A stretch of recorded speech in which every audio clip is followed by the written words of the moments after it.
तो जय हिंद दोस्तों। अभी तक मुझको पता नहीं है कि आप लोग कितना वीडियो और देख चुके हैं इस क्वेश्चन का आंसर तलाश करने के लिए।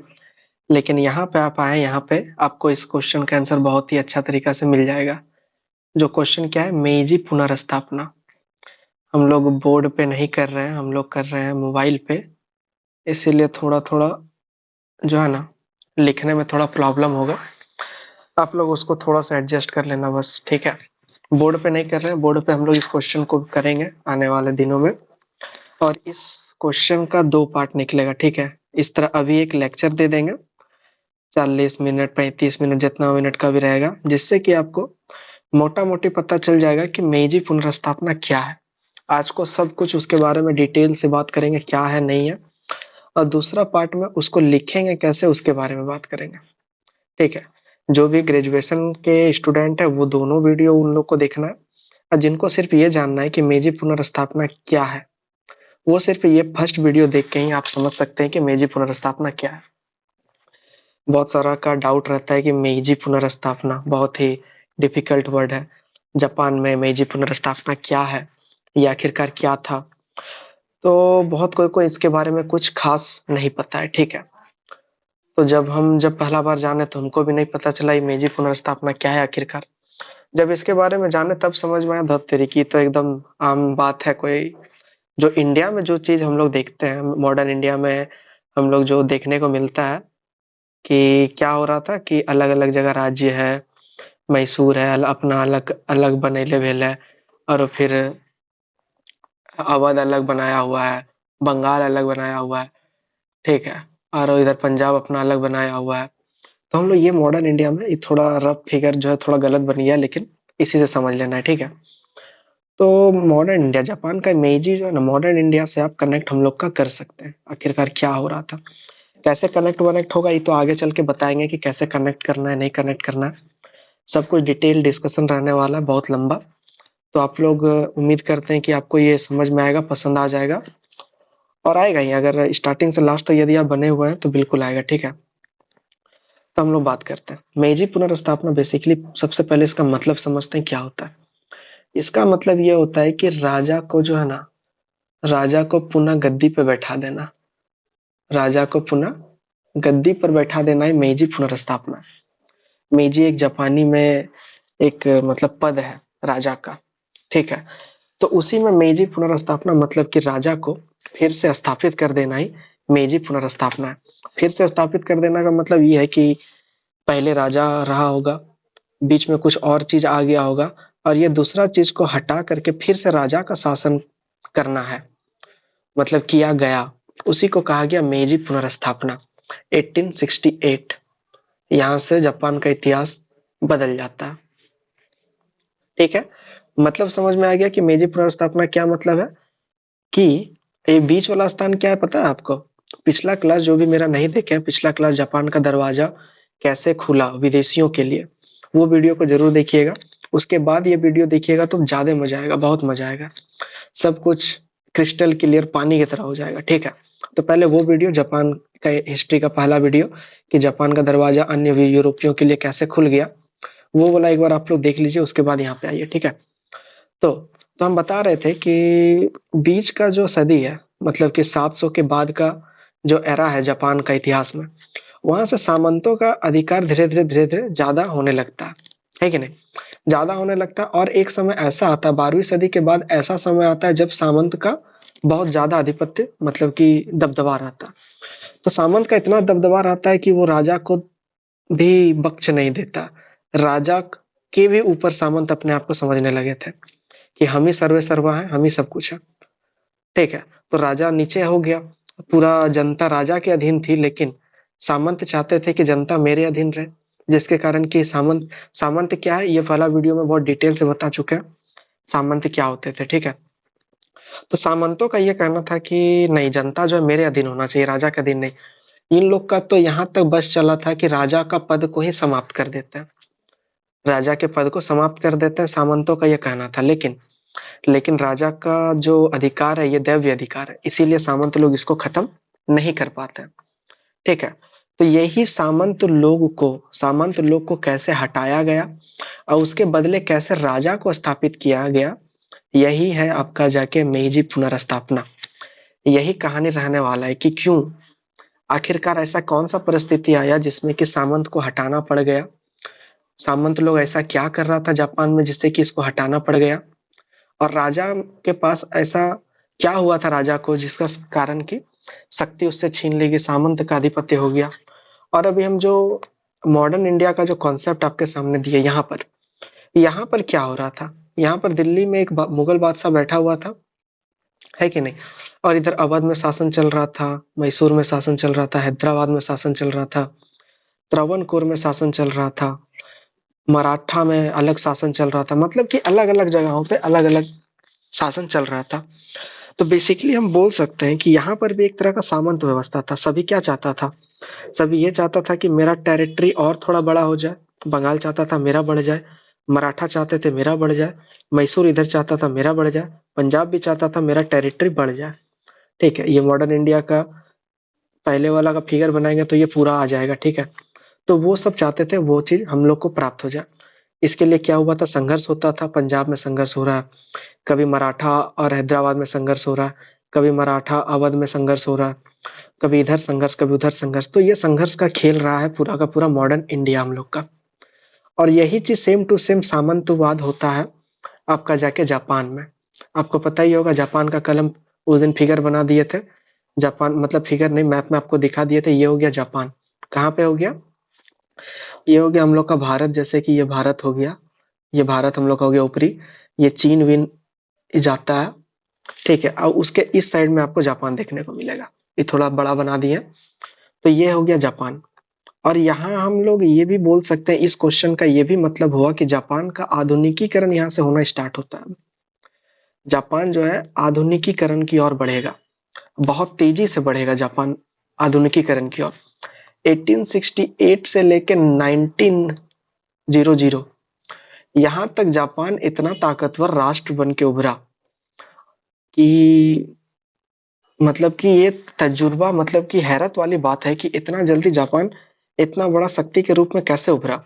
और आप देखेंगे कि फर्स्ट वर्ल्ड और सेकेंड वर्ल्ड वॉर में किस तरह जापान ने अपनी भूमिका, अहम भूमिका निभाई। ठीक है, वो सब तो अलग टॉपिक है। अभी हम लोग का टॉपिक है मेजी पुनर्स्थापना के बारे में, कि मेजी पुनर्स्थापना क्या था। तो मोटा मोटी कॉन्सेप्ट समझ में आ गया कि क्या था, हम लोग किस बारे में बात करने वाले हैं, कि सामंती व्यवस्था था। सामंती व्यवस्था के ऊपर ही हम लोग आज को बात करने वाले हैं। ठीक है, तो इसको स्टार्ट करने से पहले आपको कुछ टर्म है जिसको कि याद रखना होगा। सबसे पहली बात तो ये है कि तोपुगावा एक जगह है, तोपुगावा। ठीक है, बोर्ड नहीं है मेरे पास इसीलिए थोड़ा सा दिक्कत हो रहा है। मतलब बोर्ड में आज हम लोग कर नहीं रहे। आप लोग कमेंट कीजिएगा कि बोर्ड में करना सही है या फिर इसी में आप लोग को समझ में ज्यादा बेटर तरीका से आ रहा है। ठीक है, उस हिसाब से आगे का प्लानिंग किया जाएगा कि किस हिसाब से करना चाहिए। तो तोपुगावा एक जगह था। तोपुगावा में एक सोगुन नाम का सामंत था। अब ये शोगुन क्या है ये आपको याद रखना पड़ेगा, समझना पड़ेगा। याद क्या, समझना पड़ेगा, हम अच्छा से समझा देंगे। शोगुन का मतलब ये समझिए जैसे कि मॉडर्न इंडिया में पंजाब का अलग रूलर हो गया, हैदराबाद का अलग रूलर हो गया, मराठा का अलग रूलर हो गया, तो वही एक रूलर का नाम हो गया शोगुन। समझ में आ गया बात, यही एक रूलर का नाम हो गया शोगुन। जैसे कि यहाँ पे हम लोग मराठा बोल दिया, तो वहां पे बोले वहां का मतलब हो गया शोगुन। ठीक है, शोगुन का कॉन्सेप्ट समझ में आ गया कि किसको बोले, सामंत जो कि सबसे अधिक, शोगुन जो है सबसे अधिक ताकतवर यही हो गया था। और इसी के विरुद्ध मोर्चा था ये वाला, सबसे अधिक ताकतवर हो गया था। और ये शोगुन के विरुद्ध ही ये पूरा का पूरा मोर्चा था कि शोगुन को गद्दी से हटा देना है, क्योंकि शोगुन बहुत ज्यादा ताकतवर हो चुका था। ठीक है, अब इसको हटाने का बात किया गया, जिसमें से और कुछ कुछ सामंत का नाम है जिसका नाम है सातसुमा, सातसुमा, चोसू, चोसू, सोसा। ठीक है, ये सब कुछ अन्य सामंत हैं जिसको कि याद रखना है, जो यही लोग जो है इसको चुनौती दे रहा था। ठीक है, ये सब सामंत मिलके इसको चुनौती, जैसे कि हम लोग समझते हैं कि जैसे कि दिल्ली में बादशाह रूल कर रहा है। ठीक है, मतलब कि मुगल बादशाह रूल कर रहा है, तो ये हो गया मैन सामंत। ठीक है, उसके अंडर बाकी सब सामंत हो गया। तो एक दिन ऐसा आप लोग को पता है कि एक दिन ऐसा भी आया भारत के इतिहास में कि बंगाल, अवध, हैदराबाद सब कोई ई वाला सत्ता को इनकार करने लगे, दिल्ली के मुगल बादशाह को इनकार करने लगे और सबको अपना अपना राज्य जो है स्थापित करने लगे। तो इसके साथ विद्रोह हुआ होगा कि नहीं हुआ होगा, हालांकि मॉडर्न इंडिया के संदर्भ में अलग बात है, दो तीन तरह का राज्य आता है, ठीक है, उधर नहीं जाना। तो हम बता रहे थे कि दिल्ली से ये वाला कि क्या हुआ कि सबको अपना अपना अलग अलग सत्ता चाह रहा है। तो यहाँ पे भी ये लोग जो है, और मुगल बादशाह ज्यादा खराब तरीका से रूल कर रहा है पूरा का पूरा इंडिया में, तो जिससे कि आम जनता लोग परेशान हो गया, जिससे कि ये लोग अन्य सामंत लोग जो है मराठा हैदराबाद या फलना चिलना जो भी है, तो ये लोग इससे नाराज हो गए। एकदम सेम टू सेम कंडीशन आप जापान में फिट कर दीजिए, same to same condition Japan में फिट कर देना, यही चीज हो रहा था। बस ये शोगुन को समझ लेना है, मुगल बादशाह, और ये सबको समझ लेना है कि बाकी क्षेत्रीय राज्य है, ठीक है। अब देखिए कंफ्यूजन आप लोग को ये हो रहा होगा कि थोड़ा आप लोग को कॉम्प्लिकेटेड लग रहा होगा, ठीक है। 10 मिनट तक अभी तक ये लेक्चर दिए हैं, और आगे का अब बहुत अच्छा तरीका से क्लियर होगा। 10 मिनट हमको समझाने में लग गया कि ये वाला क्वेश्चन को हम लोग को किस रूप में देखना है। उसके हिसाब से जिस तरह से आपको क्वेश्चन आता है, आलोचनात्मक पहलू में यदि आता है क्वेश्चन, तब उसके ऊपर डील कर सकते हैं। यदि यदि सिर्फ व्याख्या करने आता है तो आप उसके ऊपर डील कर सकते हैं। तो क्वेश्चन का पैटर्न समझ में आएगा तो हम लोग उस तरह से उसका व्याख्या हम लोग कर सकते हैं, ठीक है। तो ये हो गया आपका जाके मोटा मोटी ओवरव्यू, होने क्या वाला है आगे। होने क्या वाला है, शोगुन का शक्ति को खत्म होने वाला है, और फिर से राजा का शक्ति का फिर से उजागर होने वाला है, फिर से राजा का शक्ति का उजागर होने वाला है। यही चीज मेजी पुनर्स्थापना कहलाया। समझ आ गया, बात समझ में आ गया एकदम क्रिस्टल क्लियर। 1868 के बाद जो है अब राजा का शासन जो है लागू होगा। अंतिम शोगुन जो है, अंतिम अंतिम शोगुन जो रहता है मोइत्सो हितो, सॉरी, अंतिम शोगुन होता है केकई, अंतिम शोगुन केकई, इसी को हटा करके एक नया राजा बनाया जाता है मोइत्से हितो, मोइत्से हितो, ठीक है। अच्छा तरीका से लिखा नहीं रहा, मेरा बोली पे आप लोग थोड़ा ध्यान दीजिएगा। मोइत्से हितो, ठीक है, इसको राजा बनाया गया क्योंकि इससे पहले जो राजा था उनकी डेथ हो गई थी, और अभी जो है एक राजनीतिक जो है शून्यता की स्थिति उत्पन्न हो गई थी, जिसके कारण कि इसी को, ये ज्यादा उम्र का नहीं था, इसी को बना दिया गया। अकेकई जो अंतिम शोगुन था उसको खत्म कर दिया गया। जैसे कि यहाँ के टर्म में हम लोग समझ देते हैं बहादुर शाह जफर द्वितीय, ठीक है, उसी के हम लोग समझ सकते हैं। ये रिलेट करने के लिए बोल रहे हैं, ये नहीं कि इसको यही समझ लेना है, नहीं, ठीक है। आगे चल के हो कि ये वाला वीडियो कोई काट दे और इसको वायरल कर दे, नहीं, ऐसा बिल्कुल नहीं है। इसको समझना हम यहाँ के संदर्भ से बता रहे हैं, जिससे कि आपको बहुत आसानी से समझ में आ जाएगा। मॉडर्न इंडिया थोड़ा सा तो पढ़े होंगे ना, थोड़ा सा तो मुगल के बारे में पता होगा ना कि अंतिम बहादुर शाह जफर द्वितीय अंतिम रहा है, ठीक है, थोड़ा मोड़ा पता होना चाहिए। तो ये वाला चीज हो रहा था। तो अब देखिए क्या हुआ, अब कॉन्सेप्ट समझ में आ गया। अब हम लोग देखते हैं कि वहां पे एक ही बार में हम आपको कारण बता देंगे, और कारण से ही आप लोग का परिणाम को भी हम डील करते हुए चलेंगे, क्योंकि जो कारण है वही परिणाम है इसका। और ये वाला सब चीज आपको वीडियो का पार्ट 2 में नोट्स के फॉर्म में मिलेगा, जिसको कि हम उसको भी डिस्क्राइब करेंगे। और यदि इस कमेंट में यदि आया कि बोर्ड में करना है तो हम बोर्ड में भी करेंगे, ठीक है। 13 मिनट हो चुका। अब देखिए, देखिए प्रभाव या कारण हम लोग इसका बात करते हैं कि ऐसा क्या कारण हो गया जिससे कि सामंतों को खत्म करना पड़ गया, ऐसा क्या कारण हो गया कि राजा का शक्ति समाप्त हो गया था, ठीक है। बहुत सारा कारण ऐसा रहा जिसके कारण कि सामंतों को अब जो है हटाना जो है लाजमी हो गया था। अब बिना हटाए जापान तरक्की नहीं कर सकता था, ठीक है।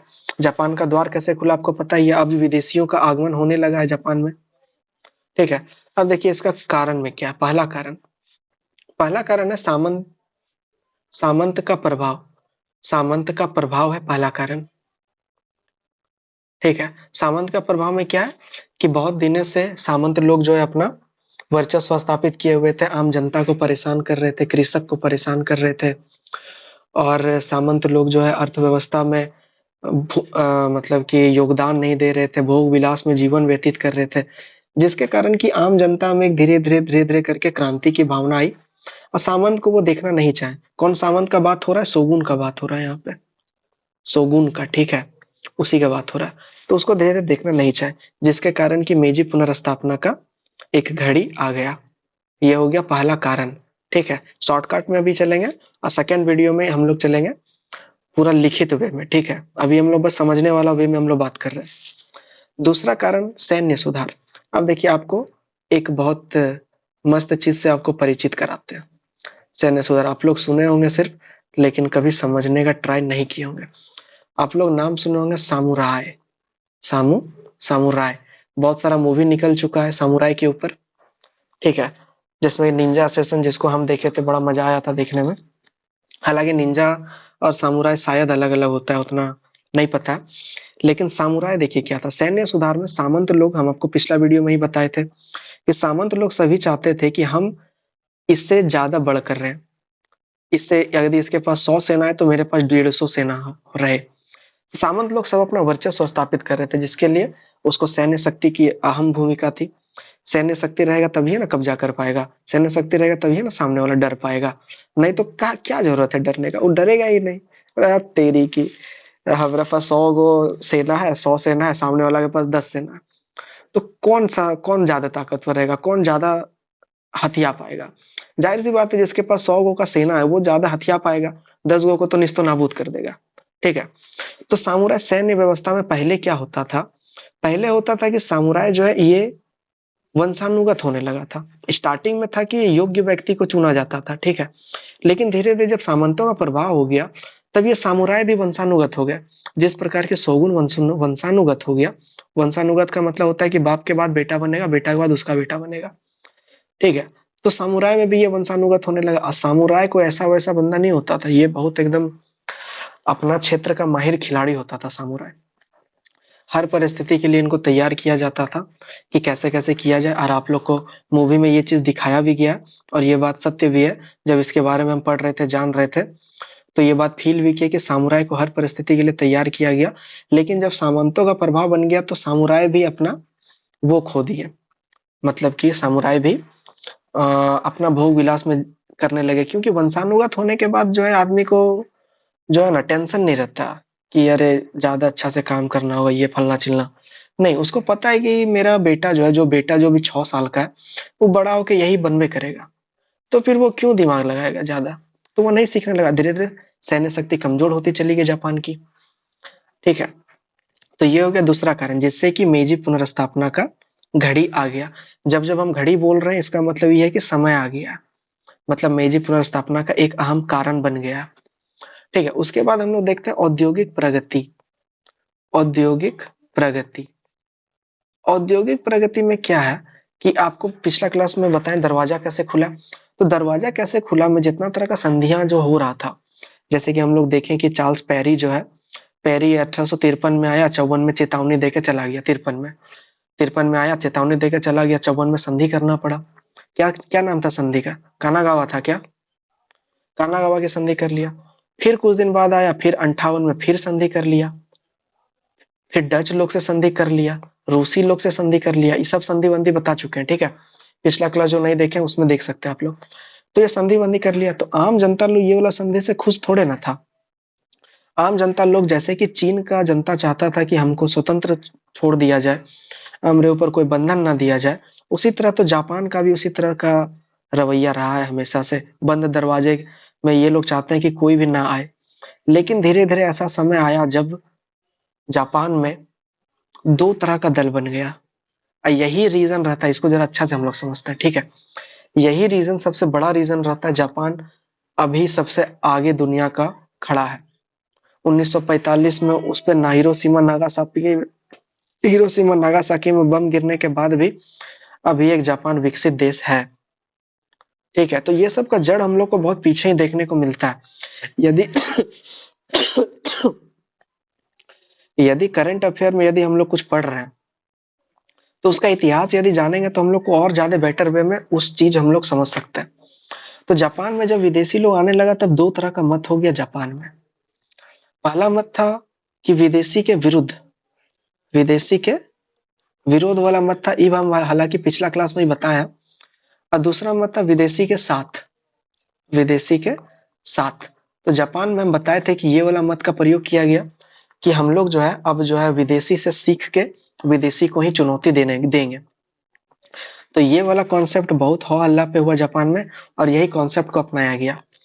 इसीलिए हम लोग देखते हैं कि जापान में जितना तरह का भी कुरीतियां चल रहा था, शोगुन के द्वारा जो जो भी किया जा रहा था, तो ये सब मेजी पुनर्स्थापना का कारण बनते चला गया, बनते चला गया, बनते चला गया।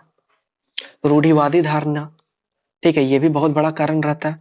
रूढ़िवादी धारणा, जनता के ऊपर किस तरह से किया जा रहा था, एक एक टॉपिक करके समझते हैं। ठीक है, रूढ़िवादी धारणा हो गया एक अलग कारण। कृषि के ऊपर क्या प्रभाव रहा कृषक वर्ग के ऊपर, ये एक अलग रीजन है। मेजी पुनर्स्थापना का, मेजी पुनर्स्थापना का रीजन बता रहे हैं हम। ठीक है, इसका जो प्रभाव है ये आप इसके साथ साथ ही निकाल सकते हैं, हालांकि लास्ट में बता देंगे कैसे निकालेंगे। कृषक पे के पर क्या प्रभाव पड़ेगा, सामंत लोग जो है अब कर व्यवस्था बहुत ज्यादा लेगा कृषक लोग से, क्योंकि पूरा शक्ति सामंतों के पास आ गई थी। उन लोग को सेना रखने के लिए पैसा का जरूरत था। पैसा कहाँ से लेगा, पैसा लेगा टैक्स वसूल करके। टैक्स किससे लेगा, टैक्स लेगा आम किसान से। तो किसान का स्थिति जर्जर हो गया था, बहुत खराब किसान का स्थिति हो गया था।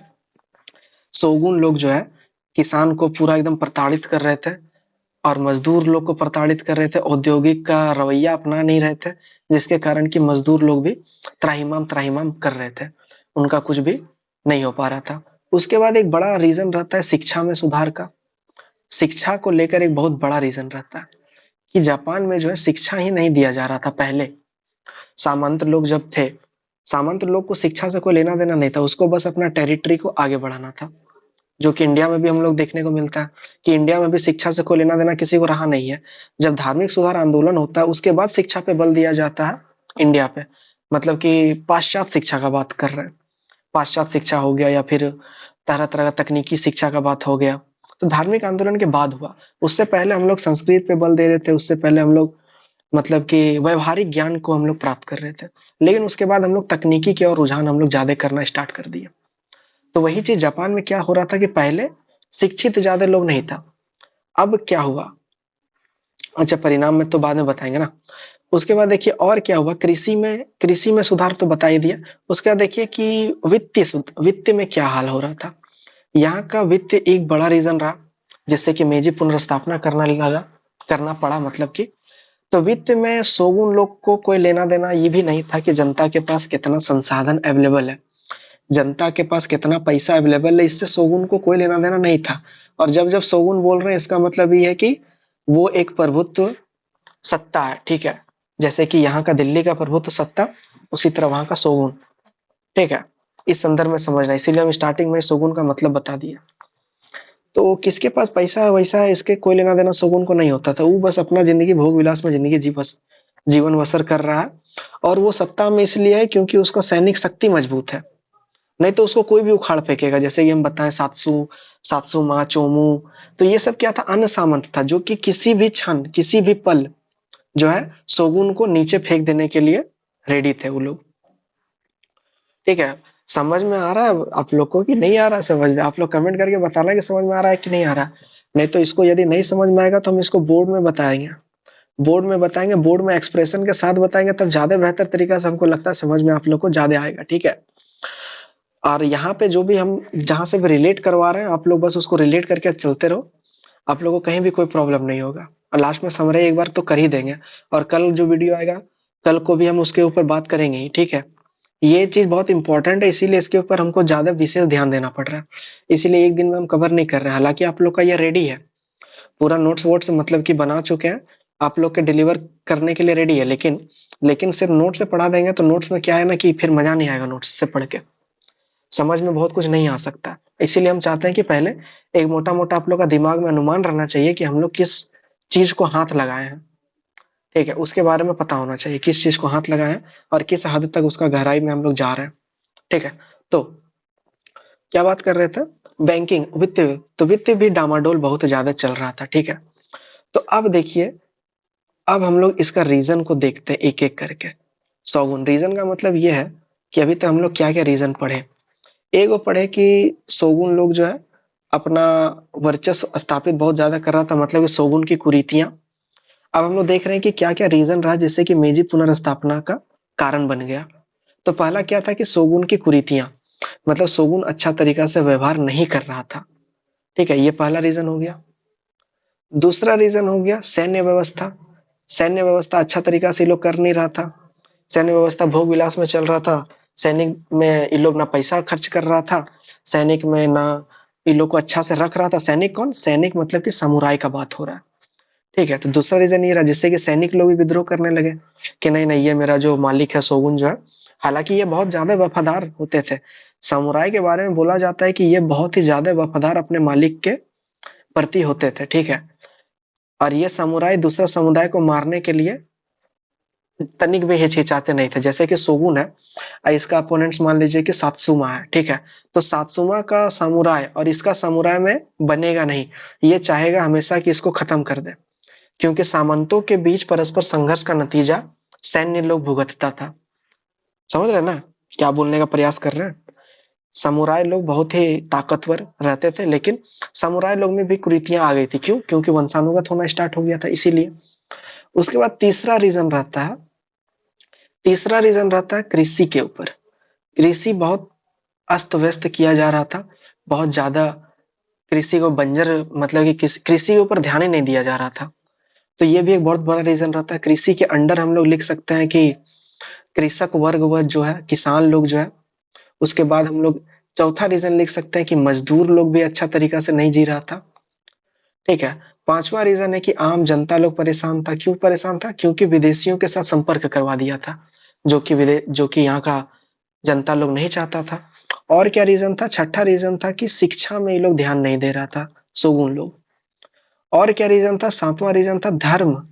धर्म को लेकर भी, मतलब कि ये लोग आ, कुरीति, जो हम बोले ना, रूढ़िवादी वाला धारणा, धर्म को लेकर भी यही रवैया इन लोग के द्वारा अपनाया गया।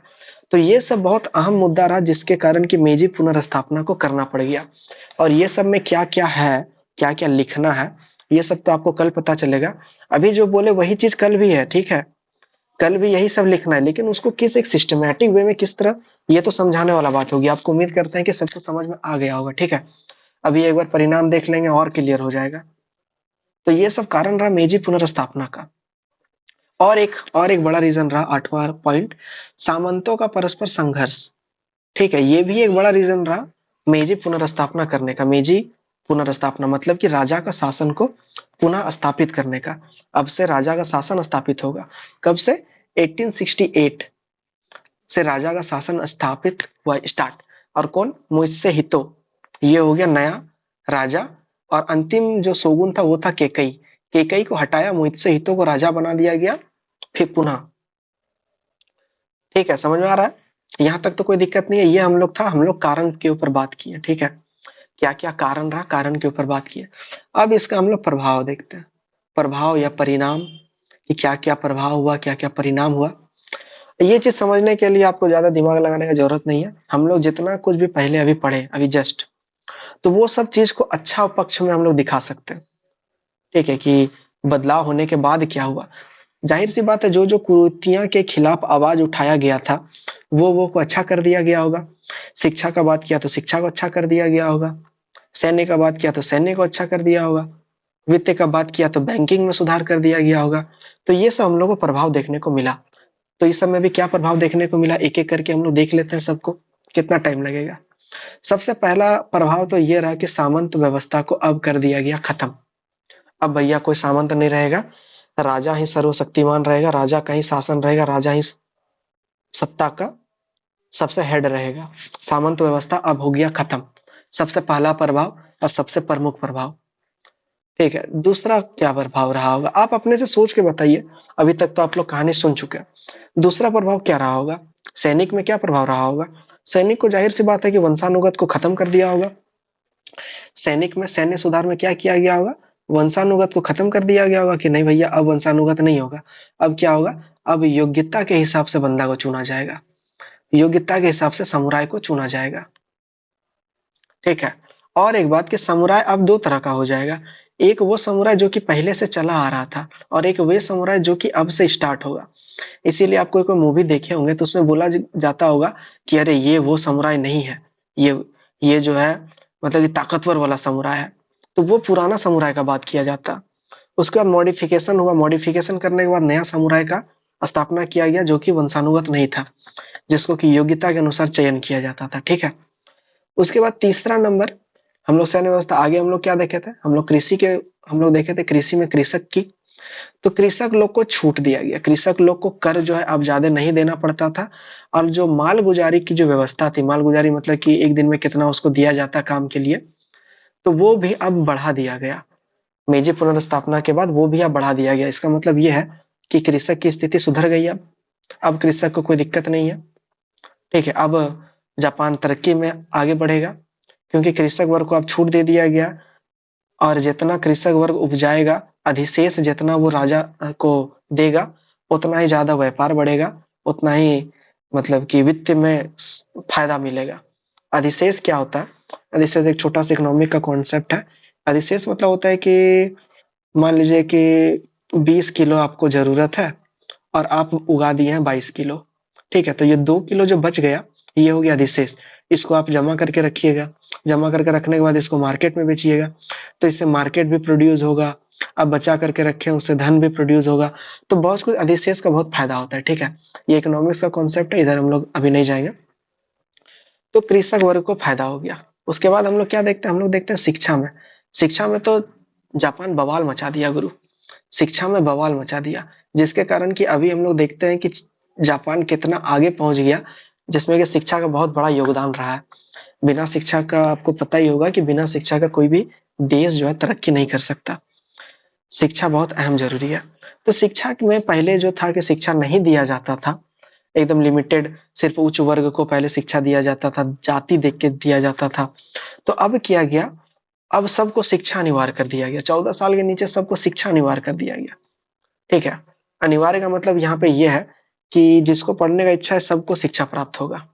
ठीक है, इसके लिए क्या किया गया? एक बहुत हैरत वाला चीज किया गया, आपको जान के हैरानी होगा कि ये निम्न के लिए अलग, ठीक है, उच्च के लिए अलग और तकनीकी के लिए अलग, सभी के लिए अलग अलग। निम्न के लिए अमेरिका को मॉडल बनाया गया कि अमेरिकन मॉडल से जो है हम लोग निम्न शिक्षा को प्राप्त करेंगे। उच्च मॉडल के लिए फ्रेंच को ये लोग टारगेट किया कि अब जो है उच्च शिक्षा हम लोग फ्रेंच के अनुसार हम लोग पढ़ेंगे, और तकनीकी शिक्षा हम लोग जर्मनी के अनुसार हम लोग तकनीकी शिक्षा हम लोग प्राप्त करेंगे। समझ रहे कितना बड़ा ये लोग रिवोल्यूशन लेके आ गया, कितना बड़ा रिवोल्यूशन। नीचे का शिक्षा अलग प्राप्त करेंगे, बीच का शिक्षा अलग प्राप्त करेंगे, जिसको तकनीकी लाइन में जाना है वो जर्मनी से शिक्षा प्राप्त करेगा। जो कि आपको पता ही होगा कि जर्मनी अभी तकनीकी के लाइन में बहुत आगे पहुंच चुका है। इस तरह का जापान का शिक्षा मॉडल को तैयार किया गया, क्योंकि आपको बताएं 2 दल बन गया था, एगो था विदेशियों के विरुद्ध और एगो था विदेशियों के साथ। तो विदेशियों के साथ वाला रवैया को अपनाया गया था जापान में कि यूरोपीय लोग का हम सीखेंगे, विदेशी लोग का हम बात सीखेंगे, उसके बाद हम लोग जापान का अपना मॉडर्नाइजेशन करेंगे। यहीं से तो मॉडर्नाइजेशन स्टार्ट होता है। और शिक्षा के बारे में आपको थोड़ा बता दें, थोड़ा और जान के थोड़ा सा आपको हैरत हो जाएगा कि यहाँ पे जो है ये वाला चीज तो हुआ ही। ठीक है, टोक्यो यूनिवर्सिटी ऑफ टोक्यो का भी स्थापना किया गया, यूनिवर्सिटी ऑफ टोक्यो का स्थापना किया गया। स्कूल खोले गए, कॉलेज खोले गए, और ये सब वैसा कॉलेज और स्कूल सब रहा जिसमें कि विदेशी और अपना ज्ञान दोनों मिक्सअप करके पढ़ाया गया। विदेशी और अपना ज्ञान दोनों मिक्सअप। और सबसे जो वो बोलते हैं ना कि सबसे ताकतवर विद्या यही होता है कि दूसरा का ज्ञान लो, उसमें अपना ज्ञान थोड़ा ऐड करो, और उसके बाद उसको एक नया ही ज्ञान बना दो। ठीक है, लेकिन इसका मतलब ये जो नया ज्ञान उत्पन्न हुआ, ये सब यही सब होना चाहिए। ये नहीं कि अब आम पढ़े, आम का गुठली पढ़े और इमली का इजाद कर दिया, तो वैसा नहीं है। जो भी पढ़े उसी से रिलेटेड कुछ अपना ज्ञान, जिससे कि आपको फायदा हो। ठीक है, अभी हम जितना कुछ भी बता रहे हैं इधर उधर सब जगह से ज्ञान प्राप्त किया, उसके बाद हम अपना ज्ञान दे रहे हैं कि हाँ भैया यहाँ यहाँ यहाँ यहाँ से ऐसा ऐसा हुआ है, और वो चीज हम आपको डिलीवर कर रहे हैं। किसी भी एक पर्टिकुलर चीज का हम आपके पास डिलीवर नहीं कर रहे। ठीक है, इसीलिए मेरा वीडियो थोड़ा लंबा भी होता है, बहुत को पसंद आता है, बहुत को पसंद नहीं आता। ये वाला क्वेश्चन को हम तुरंत खत्म कर सकते हैं, तुरंत मतलब कि 10 मिनट में ही खत्म कर सकते हैं, मेजी पुनर्स्थापना। लेकिन उससे क्या होगा कि आपके पे कॉन्सेप्ट बिल्ड नहीं होगा कि क्या हुआ, कैसे हुआ, क्यों हुआ। ये सब के लिए भाई लंबा समय चाहिए। ठीक है, लंबा समय चाहिए, सीखने और सिखाने में समय लगता है। ठीक है, तो ये सब स्कूली शिक्षा में हम लोग को ये सब प्रभाव देखने को मिलता है। उसके बाद वित्तीय सुधार में देखिए, मतलब बैंकिंग रिफॉर्म, बैंक के लिए भी सुधार किया गया। बैंक के लिए क्या सुधार किया गया? पहले जो कि बैंक नहीं था, अब बैंक का स्थापना किया गया। 1871 से लेके 80 तक लगभग 100 बैंक खुल गया जापान में। ठीक है। जापान में 100 बैंक खुल गया, जिसमें कि बैंक ऑफ जापान भी था 1885 में। ठीक है, चलिए एक क्वेश्चन आप लेके रहा, बैंक ऑफ हिंदुस्तान कब खुला? बैंक ऑफ हिंदुस्तान कब खोला गया? आप लोग के लिए क्वेश्चन है, ठीक है। अटेम्प्ट कीजिएगा। अगर पूरा वीडियो मेरे ही साथ देख रहे हैं तो आप अटेंड वीडियो अथी कमेंट को आप अटेंड कीजिएगा कि कमेंट देना है। एक अच्छा सिस्टमैटिक ये वाला हम लोग क्लास रखेंगे डेली का। आप लोग एक कमेंट कीजिएगा कि कितना बजे ये क्लास होना चाहिए। हालांकि हम टेलीग्राम में पोल डाल देंगे। 4 ऑप्शन रहेगा, 11 सुबह के 11, दोपहर के 2 और रात के 8, ये 3 ऑप्शन। या चौथा बोलिएगा तो वो भी कर देंगे, कोई दिक्कत वाली बात नहीं है। आप लोग के हिसाब से ये तीनों टाइम में से मतलब कि सुबह, दोपहर, शाम का मतलब कि बेसिकली मतलब है कि कौन सा टाइम में आप लोग के लिए वीडियो जो है अच्छा रहेगा, ठीक है। उस हिसाब से हम लोग डेली कुछ ना कुछ कवर करते हुए चलेंगे, जैसे कि बहुत मजा आएगा। हिस्ट्री समझना बहुत मजेदार चीज है किसी भी चीज का। खैर, बहुत ज्यादा। और ये सब चीज का पीडीएफ आपको मिल जाएगा यहाँ, जो इसीलिए हम थोड़ा जो ना बोर्ड से बच के यहाँ पे करना चाह रहे हैं, क्योंकि आपको पीडीएफ मिल जाएगा। जो भी हम बता रहे हैं, जो भी लिख रहे हैं, जो भी फोटो बना रहे हैं, जो भी फिगर बना रहे हैं, सब आपको अवेलेबल हो जाएगा। इसीलिए बोर्ड से बच के थोड़ा यहाँ पढ़ा रहे हैं, ठीक है। आप लोग थोड़ा इस बात को अंडरस्टैंड कीजिएगा। तो बैंकिंग में क्या क्या सुधार हुआ? बहुत मतलब जो पहले बैंक नहीं था, अब कृषि में चूंकि सुधार किया गया। कृषि में सुधार करके क्या होगा? अधिशेष पे जोर दिया जाएगा।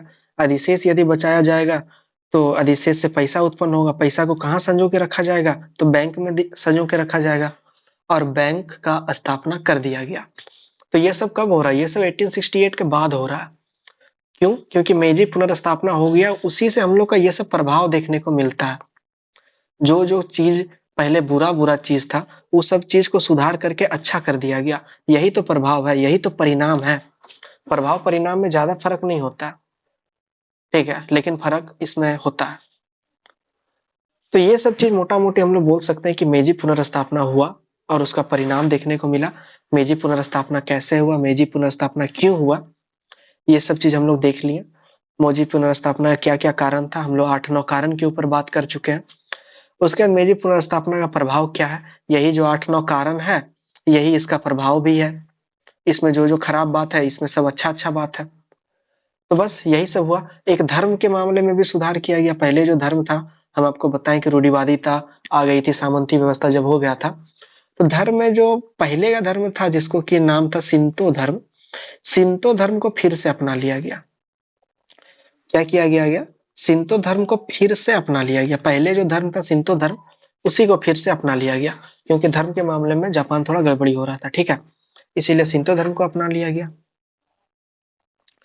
और जापान लोग जो है पाश्चात्य शिक्षा से तो पूरी तरह से प्रभावित थे ही, आपको पता ही है। विदेशी का जब वो लोग अपना लिए, तो इसका मतलब यह है कि विदेशी शिक्षा को अपना लिए। यहाँ विदेशी का मतलब यह है कि यूरोपीय भी रहेगा उसमें, और साथ में अमेरिका भी रहेगा। इसका मतलब हो गया विदेशी। इंडिया के संदर्भ में विदेशी नहीं, इंडिया का संदर्भ में तो विदेशी का मतलब जापान भी हो जाता है, ठीक है। पाश्चात्य का मतलब बात कर रहे हैं, पाश्चात्य का मतलब जापान भी हो जाता है। लेकिन जापान तो पश्चिम में स्थित ही नहीं है, जापान तो पूर्व में स्थित है। लेकिन फिर भी हम लोग पाश्चात्य में जापान को कभी कभी कोई कोई कोई जोड़ लेता है। लेकिन जापान पाश्चात्य नहीं है, लेकिन फिर भी ये पाश्चात्य के तरह है। के तरह कैसे है, ये वाला चीज आप यहाँ समझ गए होंगे कि जापान के तरह कैसे है, ठीक है।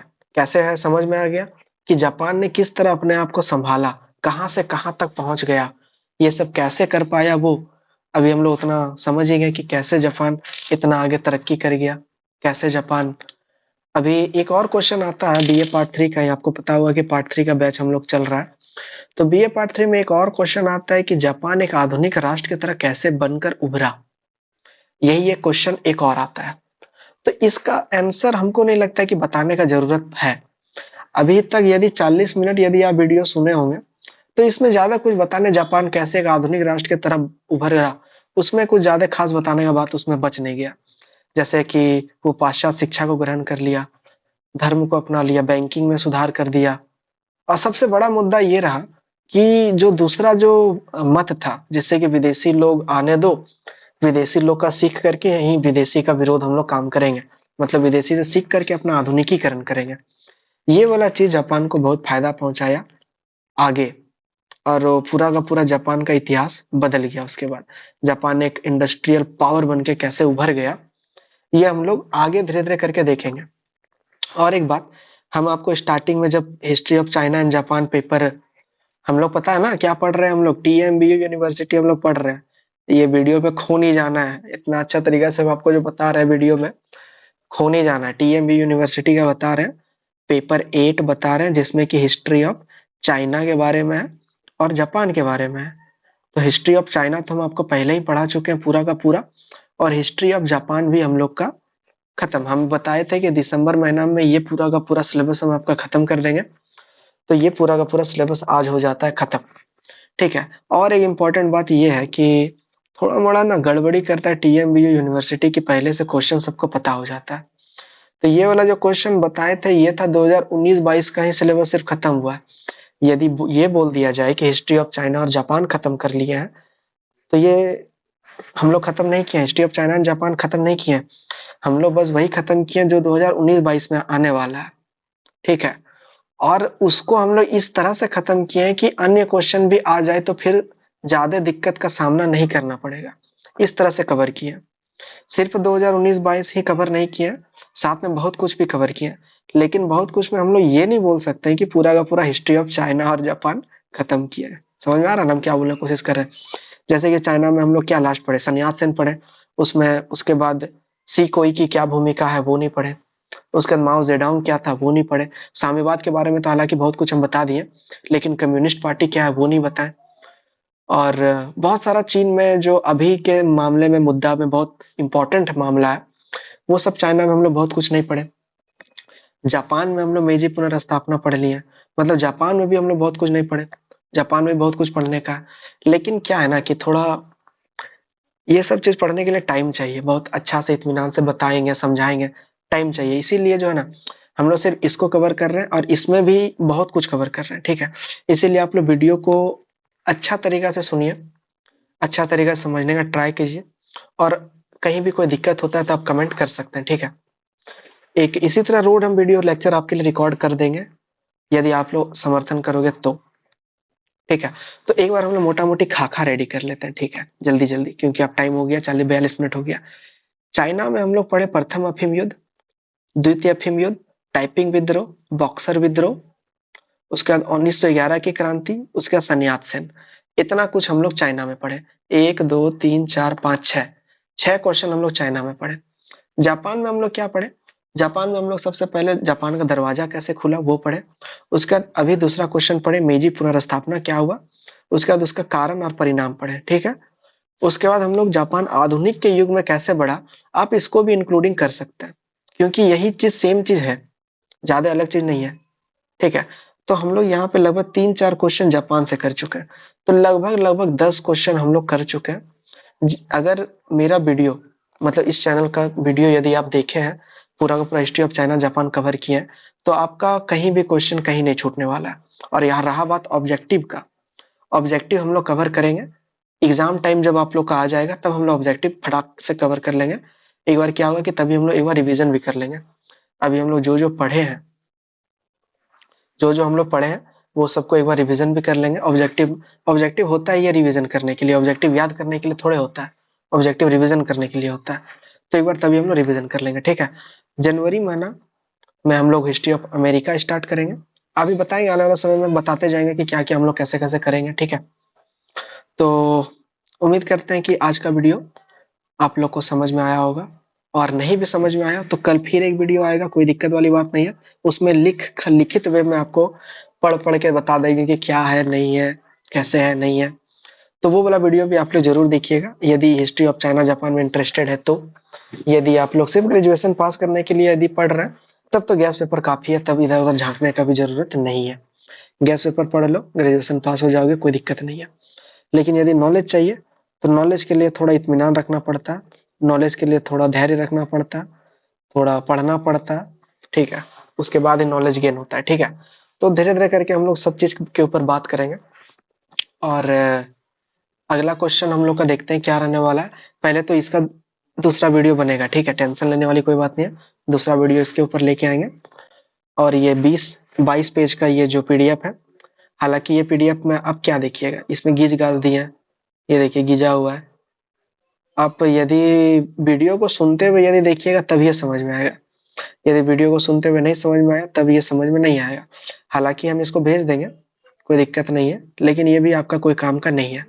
बोर्ड पे यदि बताते तो बोर्ड पे आप लोग समझ में आ जाता, लेकिन बोर्ड पे वही है कि बहुत कोई को चाहिए पीडीएफ भैया, बहुत कोई को नोट्स चाहिए, और नोट्स के लिए तो फिर यही उपाय बचता है मेरे पास, एक्सप्रेशन देके पढ़ाने में क्या होता है कि थोड़ा ज्यादा समझ में आएगा, हमको लगता है आप लोग को, और हम ज्यादा समझा भी पाएंगे, ज्यादा कुछ कर पाएंगे। लेकिन कोई बात नहीं, जिस तरह आप लोग बोलोगे उसी तरह हम करा देंगे, उसमें कोई दिक्कत नहीं है। बस मेरा रिवीजन भी हो जाता है और आपको भी कर देते हैं। बस पर्पस वही है कि सीखो और सिखाते रहो, और आप लोग का भी यही पर्पस होना चाहिए कि खुद भी सीखो और दूसरा को सिखाओ भी। ठीक है, तो बस अब मिलते हैं नेक्स्ट वीडियो में, तब तक के लिए जय हिंद।